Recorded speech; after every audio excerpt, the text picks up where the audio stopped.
Welcome to the Dermalorian podcast from the Dermatology Education Foundation. In this episode, we explore what it means to have sensitive skin and how you can encourage patients to use SPF. But first, dermatology clinicians are used to seeing some pretty strange diagnoses. In fact, the theme for Derm 2023 was Stranger DX. As part of the conference, nurse practitioner and DEF Advisory Council member Wendy Cantrell, DNP, shared one of her strangest cases. Can you make the diagnosis? Her patient is a 24-year-old man who presents with complaints of an intermittent rash that appears 2 to 3 times per month. He says that it starts on his palms and soles and spreads up his extremities over his body. It does come up as exquisitely tender red bumps. And as he's telling me this, I notice he's getting more and more uncomfortable. It's like he's embarrassed about this rash. And so I was a little bit intrigued. He said that it intensely itched and that he had significant joint pain and fatigue for 2 to 3 days. In fact, he said that the intense symptoms last about 30 to 40 minutes. And he actually had to go to bed to lie down, to take a nap in order for him to even recover. He does say that he didn't really know what to take, but sometimes he thinks that Benadryl helps.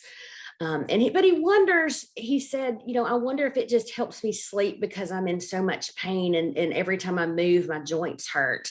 So he's not sure if the Benadryl really helps or it just helps symptomatically, helps put him to sleep for a little while. So here's the kicker. It only happens after he has a bowel movement. And he said, sometimes, especially on the more severe times that he has had this rash, he said sometimes his bowel movement is loose, but other times it's completely normal. And he has no really symptoms that warn him that this reaction is coming. So now I'm intrigued, right? He's a healthy 6-foot male, normal weight, 160 pounds. He says he's not on any medications on a daily basis. He did tell me he sometimes takes Benadryl when it happens. He denies any surgeries. He denies drinking alcohol. He says he doesn't smoke or vape. He says he doesn't have any personal history of bowel issues, like no irritable bowel, no inflammatory bowel, no colon cancer.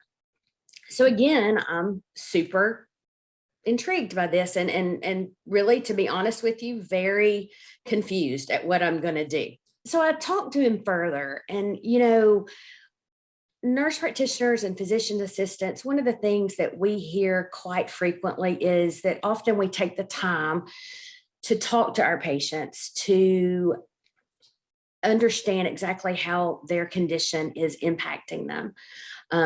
This patient gets almost teary at how embarrassed he is. He has no idea. He said, who am I going to talk to about this?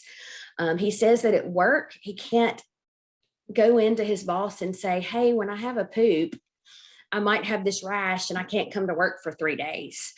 He doesn't feel like he can disclose that to his employer. So he's had multiple sick days, because sometimes it's 2 and 3 days that he just cannot physically get out of bed because he is hurting. He feels like he is not progressing in the company and feels like that he is kind of messing up his chance to climb the ladder. And then also psychosocial impact. We can't minimize the fact that he's embarrassed. A couple of things that popped into my mind: scabies. He does describe the itching as intense with erythematous papules. But the downside is that it comes and goes. So that doesn't fit. That negative doesn't fit. Again, I have no idea. Then I think, okay, well, maybe hand, foot, mouth, because it does have painful erythematous papules on his palms and soles that start. But again, negatively, that kind of goes against that is it does come and go. and then some sort of arthritis, some sort of autoimmune something. And then I thought, I have a friend and she is a rectal cancer survivor. At 40, she was diagnosed. So almost 10 years ago, she was diagnosed with stage 2 rectal cancer. And thank heavens she was really concerned. She didn't want a she didn't want a colostomy bag. And they worked hard to help her with that. But in treating it and not going the colostomy route, she was at risk because they formed a little pouch, and she has had to train her body so that she can have bowel movements regularly. And one of the things that she was at risk for was something called bowel bypass syndrome. And another name. And so I was like, okay, so let me look into this. Let me see if this can happen if he hasn't had a bowel diagnosis or bowel surgery. And so this is kind of where I went with the diagnosis. So bowel bypass syndrome is also known as bowel associated dermatosis arthritis syndrome. I love the acronym BADASS, right? I'm like, okay, maybe I'm getting somewhere. It can also be known as blind loop syndrome. This is a relapsing course. It's associated with arthritis and rash. Sometimes patients say that a fever will accompany the outbreak, and it was first described in 1971. And that it was described specifically after we started doing the full gastric bypass for obesity and weight loss. And it was identified that up to 20% of patients with bowel shortening surgeries for obesity, Crohn's disease, ulcerative colitis, some diverticulitis and colon cancer, and then other colon surgeries have been reported as well to have this bowel bypass syndrome. A lot is not known about this. The etiology as we know it is an overgrowth of bacteria in a blind loop where digested food doesn't pass. So that makes sense that it was from a bowel surgery is the most common. You can see here that E. coli is the most common bacteria that's found, but there can be others as well. And what happens is bacterial overgrowth in this blind loop, and it releases bacterial antigens into the circulations, and those are called peptidoglycans. They bind with circulating antibodies in the blood, and it deposits those antibodies, and that complex will deposit in the skin and joints. Typically, it is seen 1 to 6 years after bowel surgery, but it can be sooner, and sometimes it can be later than that. And it typically lasts a lot longer than it did with my patients. That's one part that didn't necessarily fit with my patient. Typically lasts 2 to 4 weeks. And it does relapse every 4 to 6 weeks, which does fit with the history that my patient had given me. So you have cutaneous and non-cutaneous symptoms. Cutaneous symptoms, small red papules, blisters, pustules on trunk and upper arms. And it may resemble sweets, so a neutrophilic dermatosis. It can resemble erythema nodosum or paniculitis. For my patient, it did seem he was describing, although it wasn't present, more of the enodosum presentation. But any of these can present in any of these ways. Non-cutaneous symptoms, fever, not all the time, but some.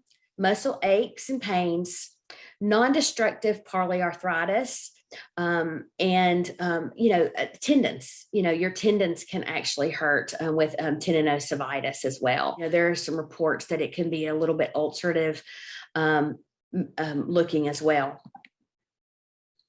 So bowel bypass syndrome without bowel bypass, without bowel surgery, is pretty rare. There's some interesting case reports out there. So these are two case case studies of patients without bowel surgery and what was done to treat them.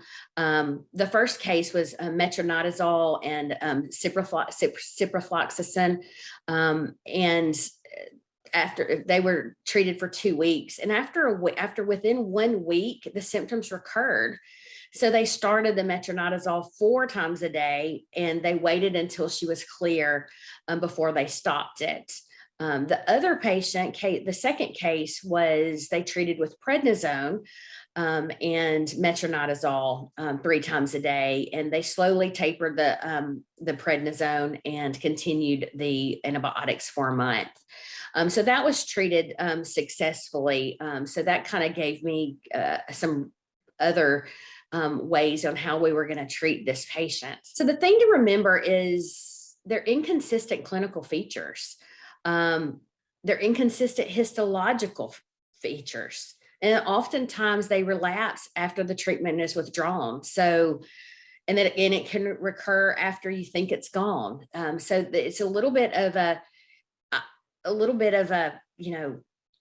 interesting phenomenon that happens, and you can actually understand why my patient was withdrawn. He was afraid to put himself out there, is because after it went away, it was just a matter of time before it came back.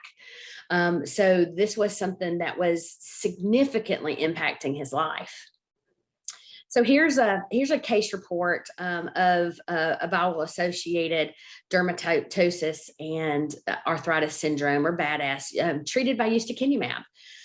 So, interestingly enough, and it does make sense that, because we know ustekinumab is approved to treat bowel conditions and, Crohn's disease and ulcerative colitis.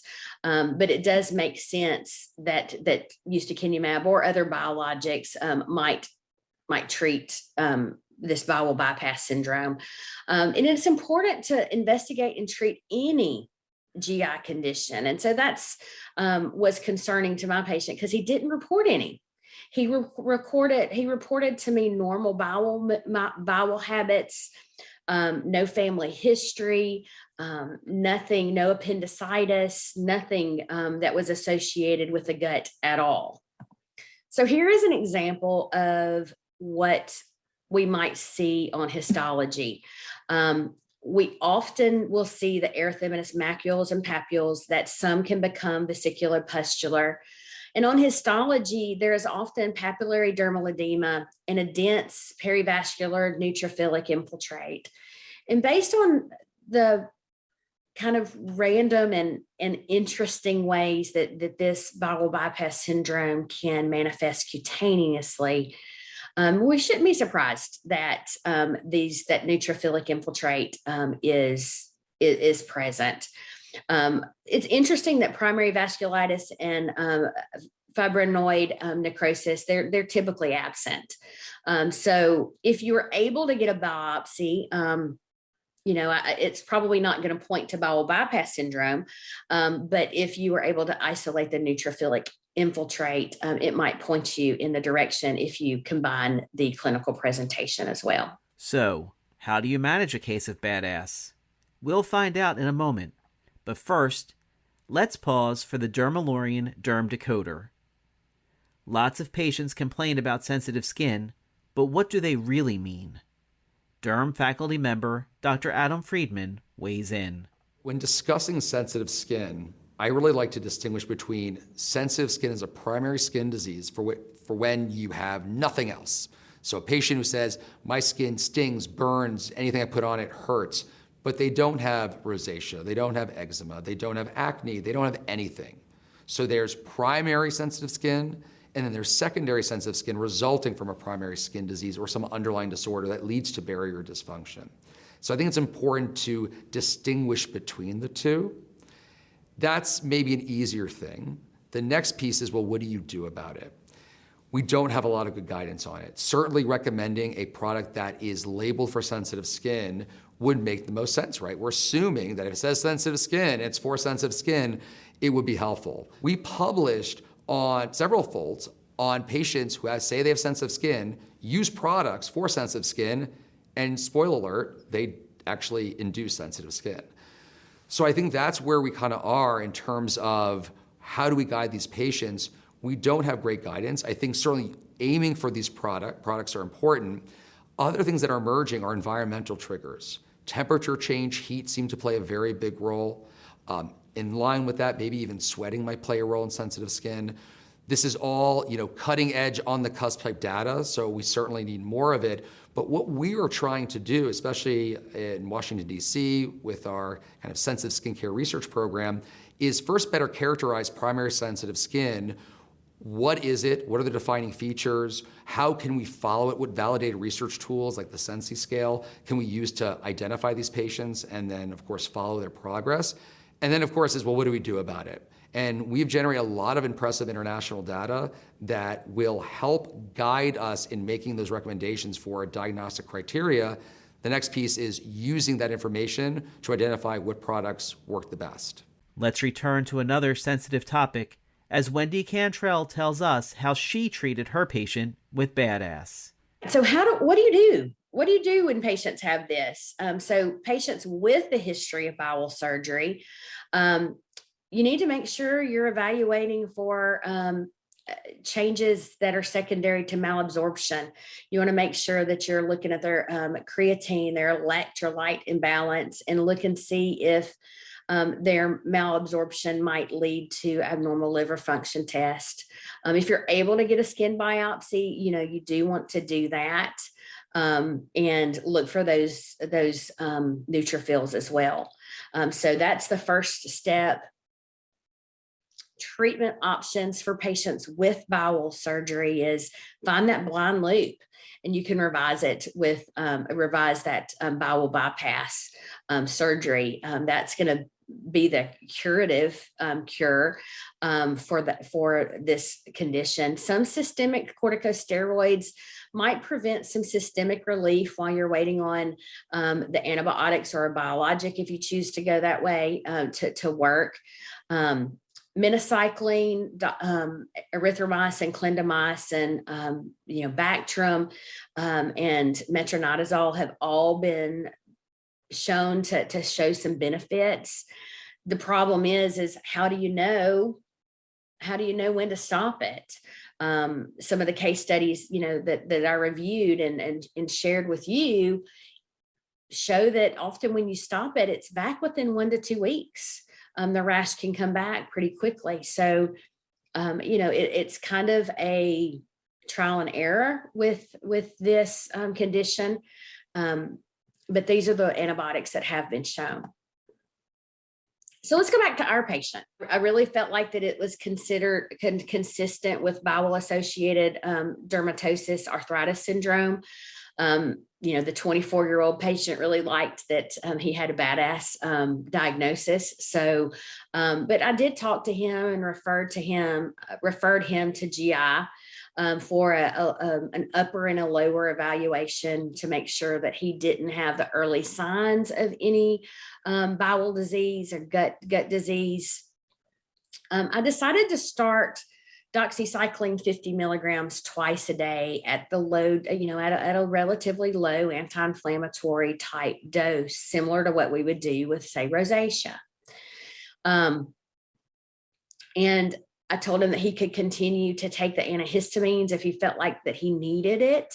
And I wanted him to keep a symptom diary and a calendar of when he had the outbreak, what he had done before, if he could remember any bowel habits or bowel issues that he had, a couple of days before this, particular flare. So I wanted to see him back in 3 months. But I told him, please call me. We can up the dose. We can change the antibiotic. I can get you on some corticosteroids, So, I told him to give us a call, but at the 3-month follow-up, he came in ecstatic. He reported one event since his last visit. They decreased in intensity. He felt like he was recovering completely within 12 to 24 hours. So decreased joint pain and arthritis. But no surprise, a 24-year-old is not going to want to go have a colonoscopy and an upper GI. So he did not go to the GI appointment. And I spent a pretty good amount of time that visit, again, talking to him. We want to catch things early. There's systemic medications we can put you on if you're diagnosed with, Crohn's or ulcerative colitis that might better treat this. So, I did encourage him to go to GI. Also encouraged him to really talk to his parents, grandparents about any GI history in the recent past and in their family history to see if he could maybe ascertain any family history or family risk factors that he might not know about. So follow-up visit 2 was 6 months later. He continued to see improvement. He reported 0 flares since his last visit. And he said that he was not going to not take his antibiotic. He said he was very compliant with that. And again, guess what? He hadn't seen his GI yet. And again, spent some time talking to him about the importance of following up with the GI. He was excited. He started dating again, and he actually had a promotion at work because he wasn't having those missed days. So he was loving life at this point, really happy with the treatment and the what he thought was the resolution or the successful treatment of this issue. So follow-up 3 was 1 year after I saw him initially. He reported a total of 5 flares in 12 months, which was much better than he was reporting, but he said they only lasted about 15 minutes.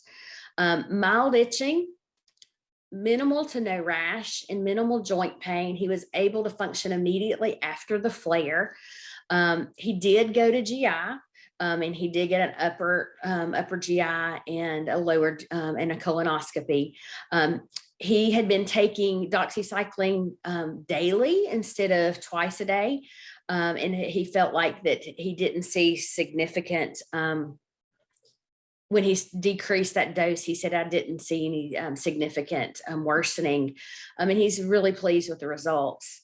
I haven't seen him since this was relatively recently. So we decided to keep him on the 50 milligrams daily.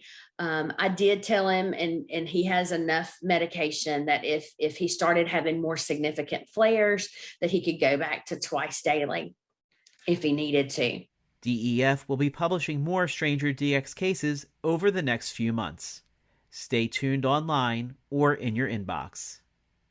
Now, let's take a moment to hear how Derm faculty member Dr. Gilly Munavalli talks to his patients about the importance of sunscreen in a way that truly resonates. I think patients come to us all the time with issues on their skin, medical and cosmetic, and there's an overlap between the two. It's really, the older we get, the more we accumulate pigment, dark pigment, red spots, wrinkles, and all those things as a result of the UV damage, the same UV damage that causes skin cancer. So it's an overlap between we're trying to prevent patients from getting cancer. We talk about sunscreen all the time, how to use it, what to use. In the same vein, we're actually trying to help people promote their youthful skin.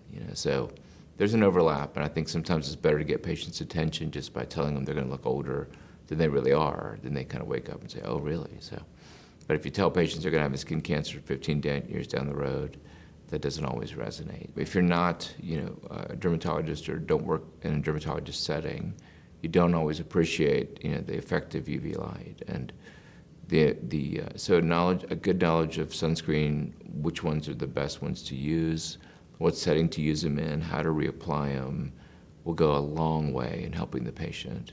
It sounds very cliche, but it's very true. I've had patients that have just been given that advice, and they've used sunscreen for years before they've seen me, and I can always tell. It seems like vanity may have its benefits after all.